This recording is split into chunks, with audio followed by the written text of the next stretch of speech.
আসসালামু আলাইকুম প্রিয় দর্শক, অন্য মঞ্চের আলোচনায় আজকে আমাদের অতিথি হিসেবে আছেন বাংলাদেশের সাবেক প্রধানমন্ত্রী শেখ হাসিনার সাথে আগামী ডিসেম্বরে তার দল আওয়ামী লীগের যেসব নেতাকর্মীর বিরুদ্ধে মামলা হয়েছে তারা সবাই একই দিন আত্মসমর্পণ করবেন। 16 জুলাই দলটির এক ভার্চুয়াল সভায় এমন কথা বলা হয়েছে। দলটির তথ্য অনুযায়ী 24 আগস্টের পর থেকে এখন পর্যন্ত বাংলাদেশে দলটির 12.5 লাখ নেতা কর্মীর বিরুদ্ধে মামলা দায়ের হয়েছে।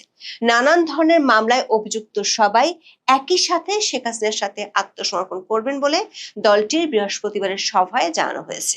এদিকে একাধিক সূত্রে জানা গেছে, শেখ হাসিনার দেশে ফেরার ঘোষণার পর থেকে দলটির দেশের বাইরে থাকা বিশেষ করে যেসব সাবেক সংসদ সদস্য ও মন্ত্রী এবং সিনিয়র লিডার ভারতের বাইরে আছেন তারা ভারতে যাচ্ছেন। গত 5 দিনে এমন 23 জন নেতা ভারতে গিয়েছেন। শেখ হাসিনার সাথে একসাথে দেশে ফেরার নির্দেশ পেয়ে তারা ভারতে ফিরছেন বলে দলটির সিনিয়র কয়েকজন নেতা দাবি করেছেন। শেখ হাসিনার ফেরা উপলক্ষে প্রস্তুতি নিতে বাংলাদেশের স্থানীয় পর্যায়ের নেতাদের সাথে পর্যায়ক্রমে দিল্লিতে বৈঠক শুরু করেছেন শেখ হাসিনা। এদিকে বাংলাদেশের অভ্যন্তরে বিভিন্ন জেলা ও উপজেলায় গত 2 দিনে আওয়ামী লীগ ও অঙ্গ সংগঠনগুলোর মিছিলের সংখ্যা আবারও বেড়েছে। 16 জুলাই শেখ হাসিনার কারাবরণ দিবস এবং গোপালগঞ্জ হত্যাকাণ্ডের প্রতিবাদ দিবস উপলক্ষে আওয়ামী লীগ ও অঙ্গ সংগঠনগুলো কমপক্ষে 42টি স্থানে মিছিল করেছে। এমন প্রেক্ষাপটে বিষয়টি নিয়ে সরকারের সংশ্লিষ্ট মহলেও আলোচনা হয়েছে। পুলিশের একাধিক সূত্র বলছে, আওয়ামী লীগের মিছিল ঠেকাতে পুলিশি তৎপরতা বাড়ানোর নির্দেশ দেওয়া হয়েছে। এসব কিছুর মধ্যে ভারতের পররাষ্ট্র মন্ত্রণালয় আবারও জানিয়েছে, শেখ হাসিনার প্রত্যর্পণের ইস্যুটির আইনি ও বিচারিক দিক তারা খতিয়ে দেখছে। তবে কূটনৈতিক একাধিক পর্যায়ে শেখ হাসিনার ফেরা এবং আওয়ামী লীগের কার্যক্রমের উপর নিষেধাজ্ঞা তুলে দেওয়ার বিষয়টি নিয়ে গত কয়েকদিনে আলোচনা হয়েছে, এমন ইঙ্গিত মিলেছে কূটনৈতিক সূত্রগুলো থেকে। 16 জুলাই ছিল বাংলাদেশের সাবেক প্রধানমন্ত্রী শেখ হাসিনার কারাবন্দী দিবস। 2007 সালের ওই দিনে তৎকালীন তত্ত্বাবধায়ক সরকার তাকে গ্রেফতার করেছিল। ওই একই দিনটি আওয়ামী লীগ গোপালগঞ্জ গণহত্যা দিবস হিসেবে পালন করে। গত বছর অর্থাৎ 2025-এর 16 জুলাই গোপালগঞ্জ জেলায় সেনা ও পুলিশ প্রোটেকশনে সভা করতে গিয়েছিল ইউনূসের সমর্থক দল এনসিপি নেতারা। স্থানীয় লোকজন ওই সময় ব্যাপক প্রতিবাদ করেছিল। এক পর্যায়ে বিক্ষুব্ধ মানুষের হাত থেকে বাঁচতে যে এনসিপি নেতারা নিয়মিত সেনাবাহিনী ও সেনা প্রধানের বিরুদ্ধে কথা বলতো, তারা আত্মরক্ষার জন্য সেনা জানে করে পালিয়েছিল। বিক্ষুব্ধ জনতাকে দমন করতে গিয়ে ওই দিন আইন শৃঙ্খলা বাহিনী গুলি চালালে 5 জন মারা যায়। এই 2 ঘটনার স্মরণে 16 জুলাই বাংলাদেশ সরকার নির্বাহী আদেশে কার্যক্রম নিষিদ্ধ থাকা দল আওয়ামী লীগ ভার্চুয়াল সভার আয়োজন করেছিল। ওই সভায় শেখ হাসিনা বক্তব্য দিয়েছেন। তিনি জানান, এখনো পর্যন্ত আওয়ামী লীগের 4.5 লাখ নেতাকর্মীর বিরুদ্ধে মামলা দায়ের হয়েছে। তাছাড়া গত 2 বছরে দায়ের হওয়া অসংখ্য মামলায় অজ্ঞাত পরিচয়ে আরো 12 লাখের বিরুদ্ধে মামলা করেছে পুলিশ। তিনি দাবি করেছেন, অচিরে এই মামলাগুলোতে আওয়ামী লীগের নেতাকর্মীদের নাম জুড়ে দেওয়া হবে।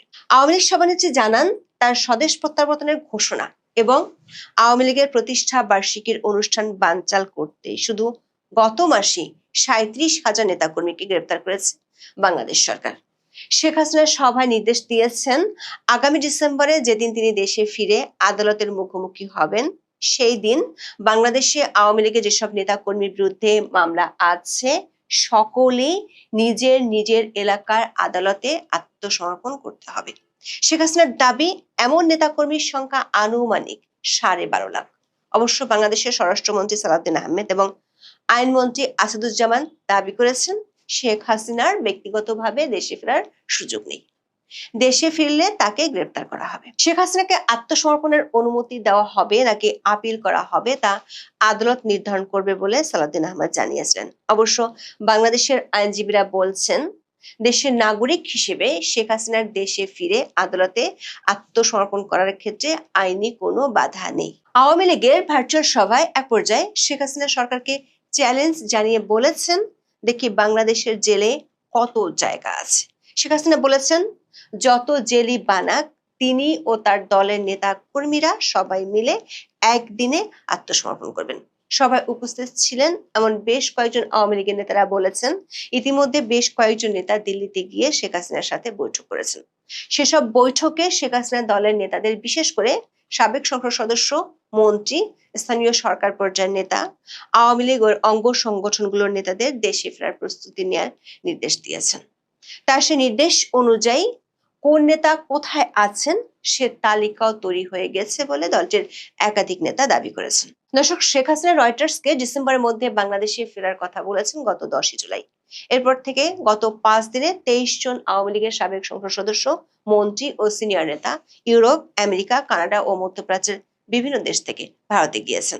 জানা গেছে তারা শেখ হাসিনার ঘোষণা অনুযায়ী বাংলাদেশে ফেরার বিষয়টি চূড়ান্ত করতেই ভারতে গিয়েছেন। দলটির একটি সূত্র নিশ্চিত করেছে, শেখ হাসিনার ফেরার প্রস্তুতি নিয়ে কাজ করতে দলটির সিনিয়র নেতাদের পাশাপাশি স্থানীয় পর্যায়ের নেতাদেরকেও ভারতে যেতে বলা হয়েছে। আগামী 30শে জুলাই ঢাকা মহানগরের উত্তরের 15 জন কাউন্সিলর শেখ হাসিনার সাথে দেখা করতে দিল্লি যাবেন। এর পরের সপ্তাহে দেখা করতে যাবেন ঢাকা দক্ষিণের কাউন্সিলররা। পর্যায়ক্রমে দেশের সবগুলো উপজেলা ইউনিয়ন পরিষদের নেতাদের সাথে বৈঠক হতে পারে। এদিকে শেখ হাসিনার দেশে ফেরার ঘোষণার পর গত 2 দিনে বাংলাদেশের বিভিন্ন জেলায় আওয়ামী লীগ ও অঙ্গ সংগঠনগুলোর মিছিল বেড়ে গেছে। আওয়ামী লীগ ও পুলিশ সূত্রে জানা গেছে 16 জুলাই বাংলাদেশের কমপক্ষে 42টি স্থানে মিছিল করেছে তারা। এর মধ্যে ঢাকা ও চট্টগ্রামের 14টি স্থানে মিছিলের খবর পাওয়া গেছে। এছাড়া নীলফামারী, যশোর, শেরপুর, গোপালগঞ্জ, খাগড়াছড়ি, নারায়ণগঞ্জ, বরিশাল, রাজশাহী, সাতক্ষীরা, সাভার, গাজীপুর, সিরাজগঞ্জ ও খুলনায় মিছিল হয়েছে। 17 জুলাই নারায়ণগঞ্জের একটি মিছিলের ভিডিওতে দেখা গেছে মিছিলকারীরা মুখে শেখ হাসিনার মুখোশ পরে স্লোগান দিচ্ছেন। আওয়ামী লীগের মিছিল হঠাৎ করে বেড়ে যাওয়ায় সরকারের শীর্ষ মহলও বিষয়টি নিয়ে আলোচনা হয়েছে। বাংলাদেশের ইংরেজি দৈনিক দ্য ডেইলি স্টারে 17 জুলাই প্রকাশিত এক খবরে বলা হয়েছে, দেশের প্রধানমন্ত্রী তারেক রহমান আওয়ামী লীগ, ছাত্রলীগ, যুবলীগ, অন্যান্য সহযোগী সংগঠনের বিরুদ্ধে চলমান অভিযান জোরদার করতে সংশ্লিষ্ট কর্তৃপক্ষকে নির্দেশ দিয়েছেন।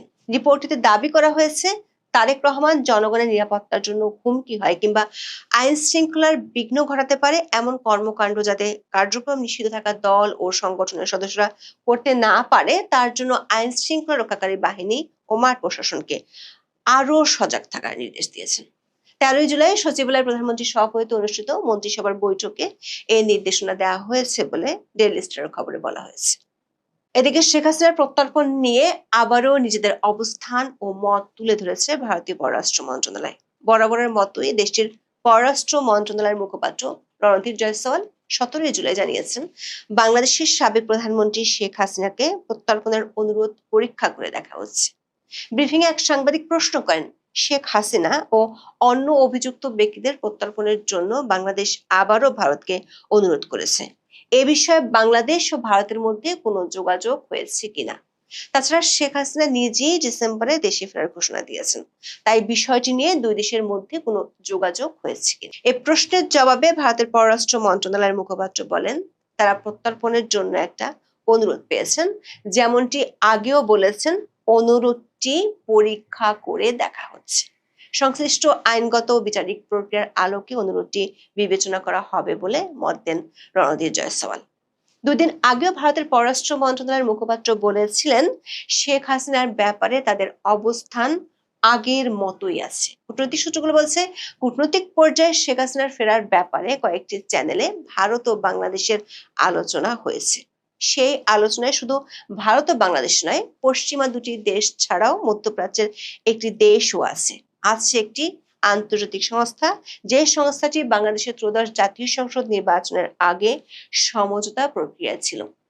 দক্ষিণ এশিয়ার ভূ রাজনীতিতে শক্তিধর এমন পক্ষগুলোর এই আলোচনায় শেখ হাসিনা ফেরার বিষয়টি ছাড়া আওয়ামী লীগের কার্যক্রমের উপর নিষেধাজ্ঞা প্রত্যাহারের বিষয়টিও আছে। এর মধ্যে গতকালের ভিডিওতে জানিয়েছিলাম, তারেক রহমানের প্রতিরক্ষা উপদেষ্টা বিমস্টেকের সিকিউরিটি সম্মেলনে যোগ দিতে দিল্লি গিয়েছেন এবং সেখানে ভারতের জাতীয় নিরাপত্তা উপদেষ্টা অজিত দোভালের সাথে বৈঠক করেছেন।